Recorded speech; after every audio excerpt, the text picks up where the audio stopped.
अरे सुखदेव जी तो यहाँ कहते हैं कि रुरुतु स्वरम राजन, गोपियां एक स्वर में रो रही हैं भगवान के। जब भगवान चले गए थे, उनका ध्यान हो गए रात से, तब गोपियां रो रही हैं रुरुतु स्वरम राजन। परीक्षित जी यहाँ चौंक गए, महाराज ये नहीं हो सकता। क्यों? अरे भाई, कोई गाना भी गाता है तो उसका अभ्यास किया रहता है, कभी न कभी तो गाया ही होगा। तो आप बात कर रहे हैं कि गोपियां सुस्वरम, एक ही स्वर में रुदन कर रही हैं, ये नहीं हो सकता।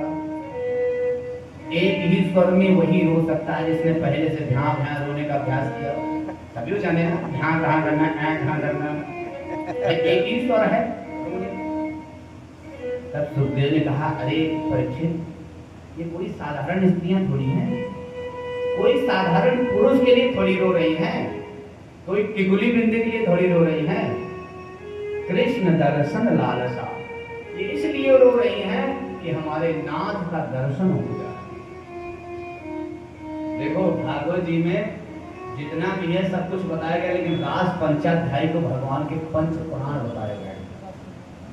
भगवान कहते हैं कुछ आपने नहीं सुना, कुछ नहीं जाना, चलो भागवत नहीं अच्छे से धारण किया, लेकिन अगर आपने रास पंचाध्यायी को सुन लिया तो आपने भगवान अपने पुराणों का प्रिय बना लेते हैं उस व्यक्ति को। ये रास पंचाध्यायी बहुत ही प्रिय है भगवान, क्योंकि गोपियों ने बड़ा बढ़िया से भगवान से वहाँ, जब भगवान चले जाते हैं तो गोपियाँ रोती हैं, कहती हैं अरे तुम हमको क्यों छोड़ के गए, कोई एक कारण बताओ, कोई एक कारण बता दो,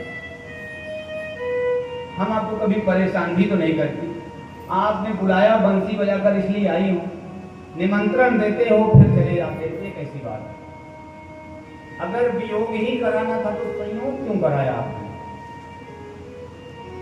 अगर हमको छोड़ के ही जाना था तो बुलाया क्यों भाई? हम पतियों को छोड़कर आई हैं।